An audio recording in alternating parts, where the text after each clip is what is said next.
Now, children with special needs or disabilities have had a hard time going through mainstream education. They are faced with several challenges, key among which the absence of infrastructure that they need and the materials to aid their teaching and learning. But now the Ghana Education Service is considering integrating children with moderate disability into the mainstream education.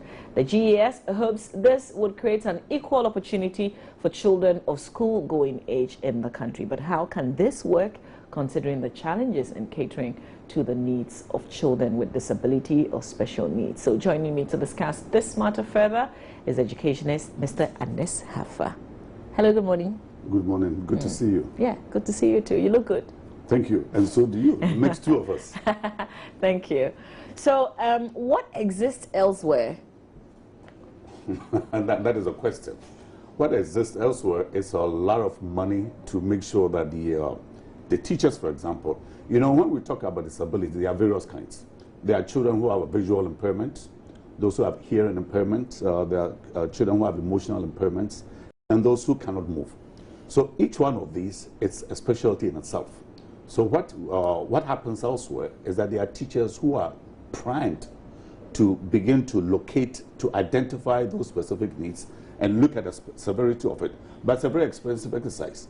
So the teachers who handle these special kids are called special ed teachers. And there are so many of them. And it becomes expensive because from what I've seen when I was doing training in the United States, for example, is where you can have one specialist who's in charge of about 2 or 3 or 4 children. Now that's a very expensive type activity. The other thing too, that also prevails in other places, is the means through which teachers can be effective with the children who have the disabilities. For example, if the first thing, for example, someone with a hearing impairment, you want to begin to see the severity of it. What did they hear and what they didn't hear? Those who cannot see properly, you want to begin to look at how they can see and how they cannot see. And all of that, you need special kinds of equipment and special training that can identify and help the young people. But, so that's the first part of it. And then, of course, the other difficulty too, that's very expensive, is where children cannot move like regular kids because they can't walk. They have to be in wheelchairs. Some of them are automated, but then they have to have access. They have to have access to the first floor. They have to have access to the second floor. They have to be in a position to get in an elevator. All of these are major considerations. And even when you begin to even look at how you transport a kid who cannot walk to get on the bus to school, that's another matter altogether. So even the buses are equipped with means where there's a platform that rolls out. Child presses a button on a seat like this, it rolls back in, and there's a special place in the front seats of the buses to take them, to put them in a particular location. And then when they alight, it's the same thing. The platform rolls out, and they move on accordingly. And there's a pavement where they can now roll their wheels into the classrooms and so on. It's a very expensive exercise, and there has to be a deliberative effort to make sure that we do not deprive people with disabilities based on that disability, because they can think, they can use the gray matter, they can use their heads. So the work of a society is where we begin to identify the potential of every youngster, regardless of the disability, and how we can maximize their own effectiveness in society. It's quite a task. You know, listening to you say all the things that you've just said, it's like a movie. I'm only imagining, and I can imagine the number of people also imagining just like myself. It's like a dream for us in Ghana. We don't have this on the ground. So how can we even begin to think of incorporating, even though we use the word, I mean, we're not saying, because I'm even thinking, how do we know if this is mild or if this is, you know, that kind of thing? What kind of work do you know we've done? Well, let me tell you the work that I know we've done here. If you look at New Horizon, for example, you know, where they look at children with cerebral palsy, or what they popularly call the Down syndrome, it's a very specialized type of school. So what is done there involves teachers who are savvy in terms of how you raise these particular kinds of children and the kinds of activities and equipment that will help them. So that's one way to look at it. And then when you go to other programs here where the schools are primarily for children who have who cannot see properly, where we even have to introduce braille methods and that sort of thing. So those kinds of works are done. Those are not as difficult to do as the movements. What I've just described, the movie that I've just described to you, those are the very critical things. For example, if someone were coming here to do a program with you, how did they alight from Kukumemble, drop off the corner right here where you are situated? How did they come to the second floor? And then you realize that it takes a lot of effort, a lot of technology, a lot of architectural designs. So these are the difficult challenges where they are difficult movement. Now, what I will tell you is that I remember when I was in secondary school in Fanspim, one of the students a year behind me had polio. So he was walking on sticks. Now, the dormitories were in the valley. The classes were up on a hill. This young boy, he must have been about 12 or 13, always had to strive to get to the top. And then after the end of class, he had to strive to come down again. Eventually, he had a PhD in engineering. But imagine the effort, you know. We take it for granted because we are capable, that we assume that everyone has the same capabilities as we do. So these are very tough challenges. But the point I'm making is this. Even though this young man had this particular kind of disability, he ended up being one of the top-notch engineers in this country. So this topic is important. So what it means is that the mainstream education helped him. In his particular situation. But can you imagine the hurdle that he had to go through? He didn't have to go through it as hard as that, you know, because in other places there can be even a shuttle service, a vehicle that will move him from point A to point B, you know, to remove the excess waste of energy, because we don't want to waste people's energies that way, because frankly we are only human. And we don't want to extract too much from us ourselves. But how do we define the moderate disability? Now, that's another way to look at it. Now, moderate disability can be, okay, let's look at disabilities that affects the brain, for example, where we have severe retardation, moderate retardation, and a mild retardation. Now, in the School of Education that I went to, we had to visit establishments that cater for these particular demographics. Now, in a situation where there's severe retardation, you cannot leave those children by themselves. If you leave them by themselves, they will die. So you have, and it takes special kinds of human beings to be able to undertake such a task. What it means is that here you are feeding this child, and what you do is that you scoop whatever it is into the kid's mouth, and it's struggling to swallow it. In the process, they just rip off the face, but you have to scoop it back again and put it back in. And you know, this is where you have only about let's say about 6-10 kids like that. Now that is severe retardation. You leave them to their own devices, they will not survive, they will die. And then we have the so it's more like a one child to a teacher. One child to a teacher, but too expensive to do that. But some of the people that I saw do this were men. Normally, it's women who have what we call the abadai. You know, how do you say that in English? They have the empathy. Empathy, yes. Right, because, you know, they've fed children before. But some of them were men. But they were committed to what it is that they do. And it's also an expensive exercise. How do you train such a person? And how long will it take to train such a person to be that effective in carrying out their task? Now, that's a severe one. Now, the moderate retardation is where children find it difficult to follow a sequence of instructions. For example, if I want you to pick up the ladder there, take it to the gentleman in this particular room, get him to wash it, wait for it, and bring it back to me. This is a series of instructions. You can't follow it that way. So what you do is that you get them to walk to the ladder. That's the first instruction. The second instruction is that to pick it up. The third instruction is to move it from point A to point B. The next instruction is make it available to somebody else. You know, so that is some of the difficulties, because the retention is very limited. So you need a lot of patience. It's all about patience. That's why it takes a different kind of human being to be able to carry these type of activities. And it also takes a special kind of training for people to accept they are human beings like that. And then we also want to look at the mild retardation, where the retention rate is a bit low. They can't seem to understand everything that you say, and also that they might not be able to carry all these instructions at one time. They can do half of it and so on. But that one is where we have a lot of those kids in Ghana. When you have students who cannot follow instructions too well, who get disinterested in short periods of time, who are itchy because they can't stand in one place for too long, that's another kind of disability.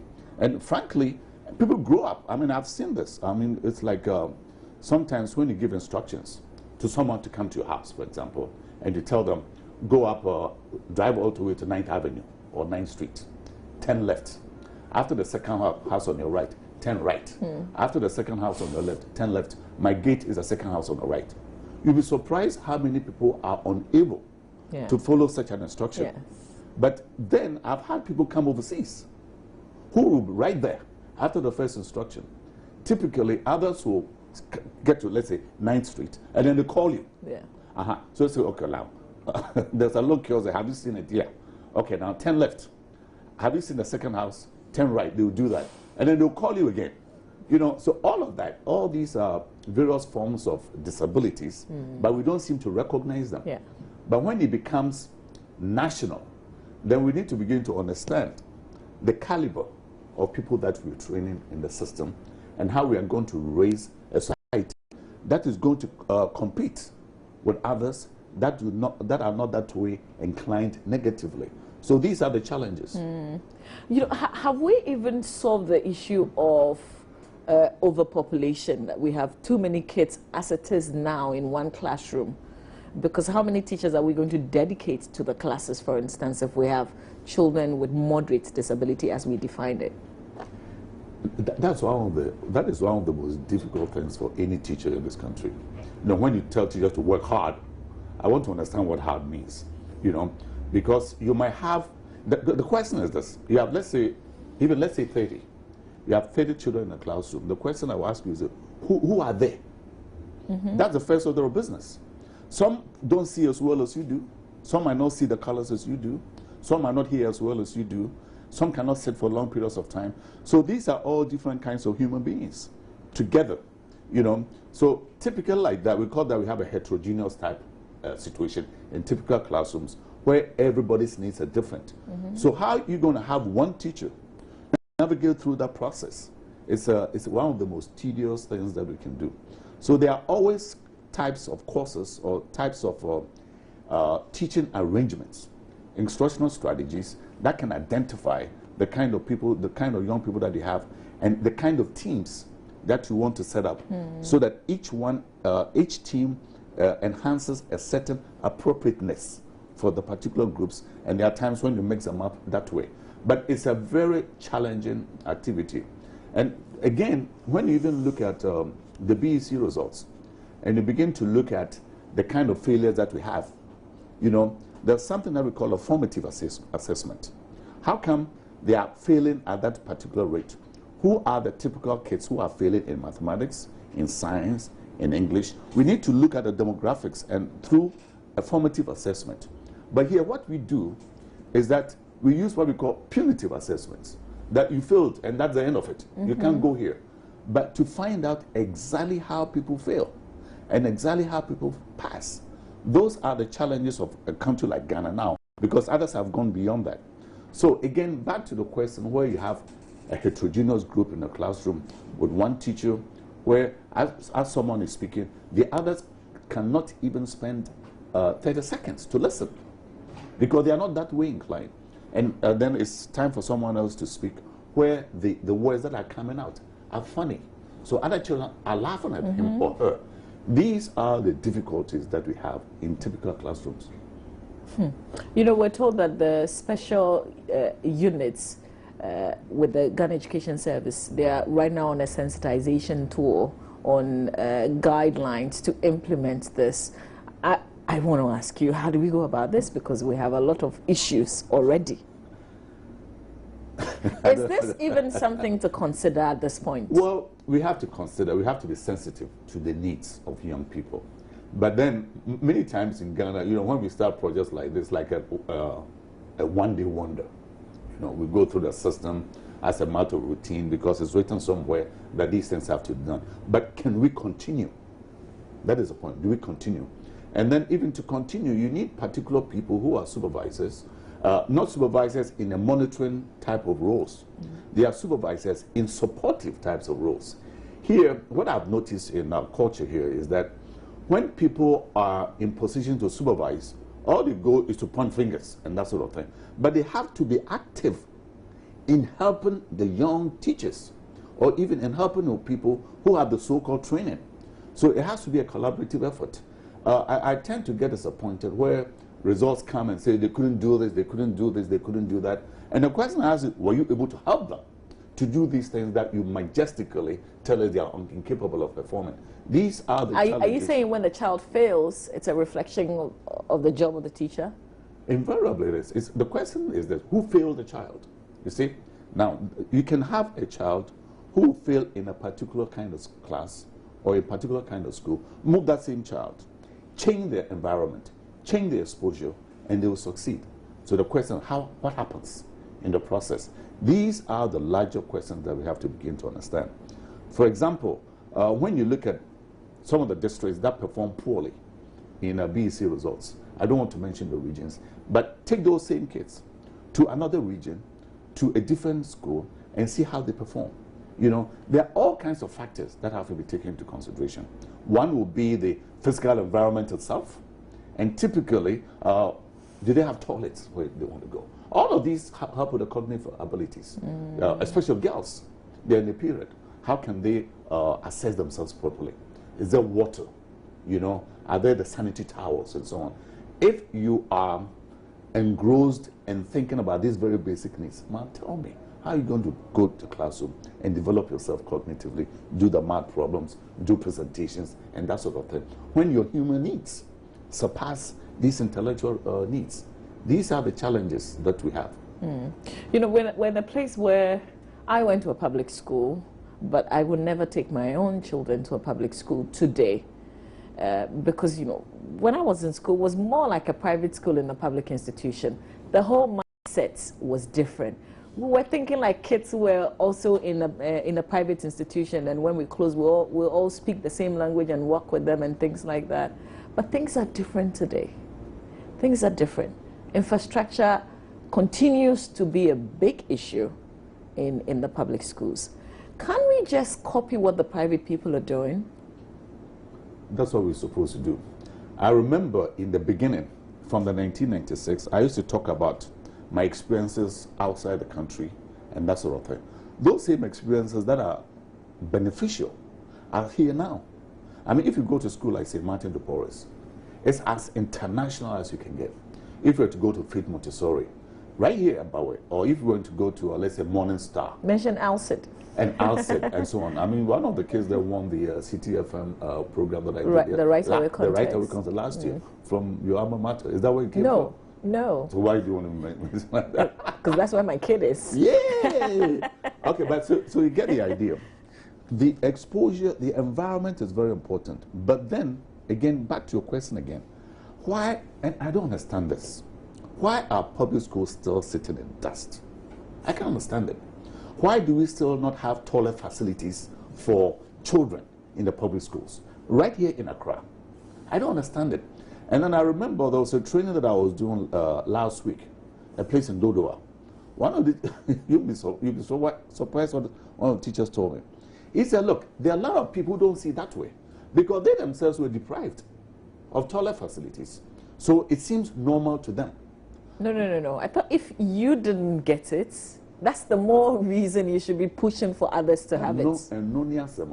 For example, I'm really an advocate for helping children to succeed in schools, and these elements are very important. But I grew up in the village, Tutuka. There was one room, no toilet, nothing there. You know, so from that experience, from that deprivation, it informs you that we cannot move into the 21st century with the kind of deprivation that we have before our independence in 1957. But for some reason, a lot of people, especially people who should know better, are so comfortable with the notion that I didn't have it, so if the other person doesn't have it, it's not a big deal. That is the mindset, typical mindset of a lot of people who should know better, and it's quite disappointing. That's sad, isn't it? It doesn't. Because I've heard that before. We didn't have all these things, but we made it. So you make it too. Now, let me tell you the story here. I remember when Ghana became independent in 1957, I was in class 3 in a Saito school in Kumasi called St. Peter's School on the Roman Hill. After the independence, the school found it necessary to go to the parents to put shoes on their children's feet. And these were parents who had, they were goldsmiths, they were traders, some of them even fixed shoes and that sort of thing. And the teachers came back quite disappointed, disillusioned. Why? Because what the father said, what's wrong with you? When I was growing up, I didn't have any shoes. I was saying, look at the scars on my feet. Let them go through the same process. You know, that is us. You know, so these are the challenge now. We don't have these particular situations now because now you have children who are wearing not only shoes, they are wearing socks. You know, but the hygienic aspects are very important. You know, we talk about doing research in diseases. When we do research in the prevention of diseases, you go to some of our even public schools here, public universities, where they are supposed to do research, and you can't use the toilets there. So now we are prone to cholera and all kinds of funny dysentery type diseases. Why don't we resolve that? It comes back to the same mindset that I didn't have it, so big deal. A child gains admission in a university in the central region, and the mother drops this girl, and obviously, I mean, as a mother, you want to know the environment.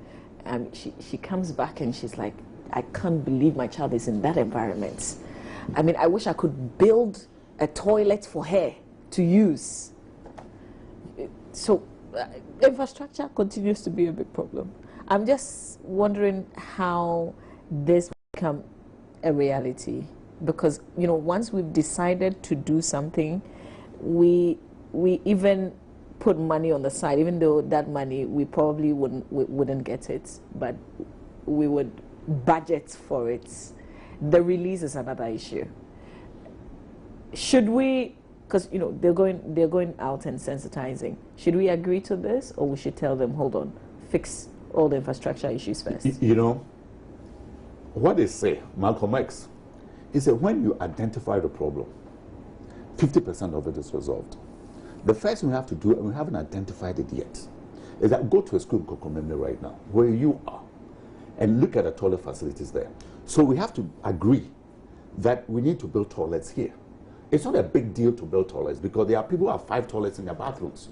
But when it comes to public institutions, for some reason, we think it's not a big deal. But then it's the nation's children that are going there. So what I'm saying is this: there always has to be a campaign. There has to be a movement. And again, we've identified all these challenges, disabilities, and that sort of thing. We have to handle the disabilities with the lack of toilet facilities in the schools. So that should be a campaign that this year, you know, there are too many things to do at the same time. But we have to begin to, you know, what Peter Drucker calls management by objectives. Let's say, for example, this year, in this particular cluster of schools, we're going to make sure there are toilets. Now, remember this, we have health and safety standards, you know, for schools, for restaurants, wherever there's an aggregate of people there. So one of the first things that we have to do is that, look, if we have 100 children in this school, we need X number of toilets. And that should be our focus. You know, so these are the things that we should do, and we should do them. For example, do a particular community where it's visible, but the campaign has to go on. That is why I tend to get very disappointed with leaderships, African-type leaderships too, where they don't mount the platform to say these are the bigger issues, but they'll mount the platform to win elections the next time around. You know, so these are the things that we have to begin to identify. That in this particular school, we need toilets there that will fit a class of, a school of 100, 200, and 300 children. And it has to be visibly done. These are the things that we need. But we want to go, it looks like we want to stay perpetually in a third world status. But people go up some of the decision makers, they go out to other countries, they see how it's like, but they come here and they pretend that it's normal because we're Africans. That is one of the most difficult things in the world for me to accept. Let's try and help a parent who would make this hard decision of either taking my child to, you know, a school that has everybody else there, even though my child has a certain disability. I mean, how should you arrive at making such a decision as a parent? Well, first of all, you have to look at, as a parent, one of the first places that you want to go look at. When people advise me, where am I supposed to take my children? Toilets. Yes, you go to the toilet. Yeah, somebody told me that too. That's number one. Because that's where you pick diseases, you know. So that's, there's a school right here in North Kaneshi. The toilets are so clean, you can eat there. But the woman is from Jamaica, you know, and she used to be a nurse. So for her, hygiene is number one. But then what happens is this. After a child is been exposed to that kind of cleanliness, they are raised that way. When they go home, they have the same expectations, not only for themselves, for everybody else. But then this happens to be a woman who came from somewhere else and because she's a nurse. That's one way to look at it. The other thing you want to also look at is the cleanliness of the environment itself. And dust is a key issue. If you have a 6-year-old kid who's running through the dust in and out over a period of 10 years, can you imagine the kind of lungs that that is developing with all these impediments, the raw, nitty-gritty dust in the lungs? You know, you want to begin to look at that. The other thing you want to also look at is that there's ventilation in the classrooms, because that's how we spread particular kinds of germs. You know, so there has to be ventilation, and there has to be a way for the air to come in and go out. You know, but if it's boxed in with low windows that are hanging up and so on, and there's heat in the room, all these things do not they don't do well for children's cognitive abilities, the ability to even concentrate. Because when you are in a stressful environment, half of your energy is dissipated that way. And then the other thing you want to look for is the quality of the instruction. How good are the teachers? And you need to see them in action. How well do they speak? How concerned are they? You know, how well trained are they? Then you also want to look at what I call periodic training, continuous education for the teachers. There are programs that I've done for schools here where there's training for the teachers every single week, because you want to begin to update your standards all the time. I would like, if you're teaching mathematics, for example, I'm teaching mathematics, I would like to know how you are successful in what it is that you do. If I'm having particular kinds of difficulties, I would like to exchange ideas with you. And that does not go on just once more. It has to go on consistently every week. If I'm having challenges with a particular kid who is not able to grasp particular concepts, and I think you coming in can help, these are the things that some of the schools do. So that's another element that you want to begin to look at. And then at the end of the day, you ask yourself, you want to drop your child in this particular environment? That is the key. That will speak to you, you know. So these are decisions that parents have to make all the time. But then there are parents who don't have that luxury of deciding where to put their kids. You know, they can't go to Faith Montessori, they can't go to Alcid, they can't go to St. Martin de Porres. So they depend on the public schools, like what we did. I was in public schools all the way through my life. People my generation didn't even know what private schools were. But then there was the element of supervision, you know.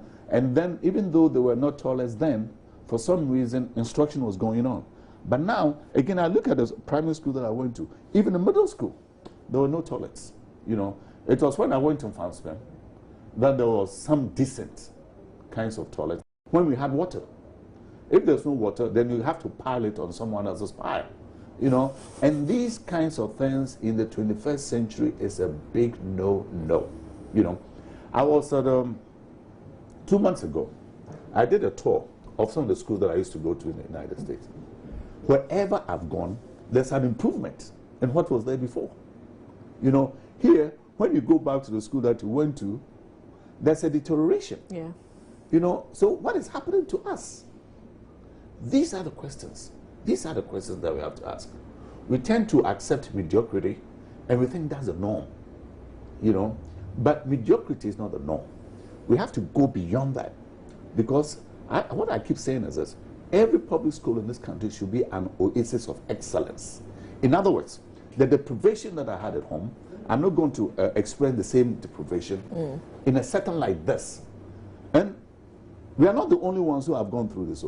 That was the landmark success of Lee Kuan Yew in Singapore, for example, because they were just like us. We had parents, fathers and mothers who were raising chickens right there in the living room. But then, and there were no sewage systems were stinky and the rest of it. But when they set up the schools, they said the schools are going to be the epitome of what a human being needs to thrive in and develop their cognitive abilities. So you see, the child would always want to be in school. Who doesn't want to be in such an environment? That is the point. And he called it the greening of Singapore.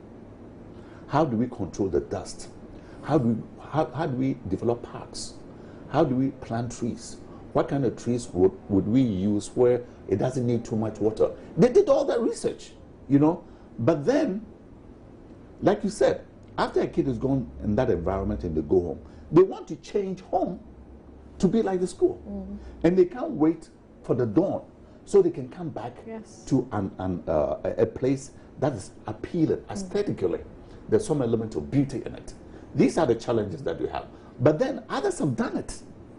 So we don't have to reinvent the wheel, you know. But for some reason, we are incapable of landscaping, for example. But we learn every theory imaginable. But the little things, that will give us a sense of pride. You know, what I call the affective intelligence. That will satisfy our curiosity, the aesthetics of where we live. How do we elevate our standards? That seems missing in the culture, except for the private schools. I'm also thinking that implementation of this will be a big challenge, because if I am a teacher and I'm supposed to teach a class of pupils, some with moderate disabilities, if I'm capable of doing that in a public institution where I know I'm not going to be taken care of, because there are teachers today who say they are owed some allowances, they say their bargaining agreement has expired and nobody's paying attention to them and things like that. Why wouldn't I use those expertise in the private school where I know that I'll be taken care of and be paid better? You know? Let me tell you. Would we get the best of teachers? The private schools don't pay better.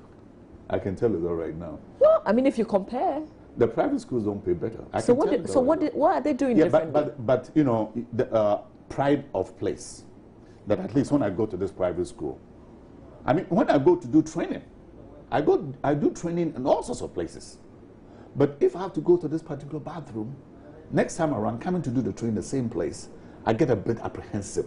But then these are teachers who are confronted with that situation all the time. There was a particular school right here in Accra where I had gone to use the bathroom, but the way I saw it, I had to stand from a distance and ease myself in a certain way.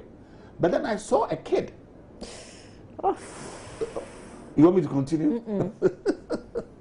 You know, kid who didn't have to do what he was going to do number 2. And this thing was heaped. And there were no toilet papers. And then I saw a little girl running after him with I think they have torn a sheet of an exercise book, and she was trying to rub it in some way to make it soft. It's probably the girl's little brother.